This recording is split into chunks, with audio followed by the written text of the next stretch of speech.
Hey everybody, it's Yanni from Two Old Guys with Mics.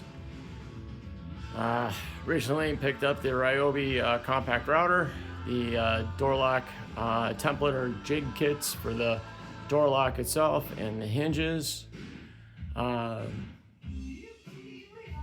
They seem to work really good.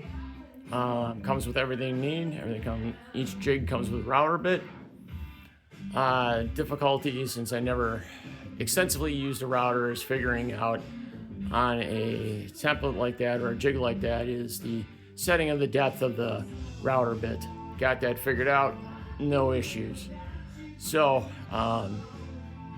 if you're contemplating on buying one, it's worth the money. It's not a lot, especially if you got a Ryobi 18-volt battery already.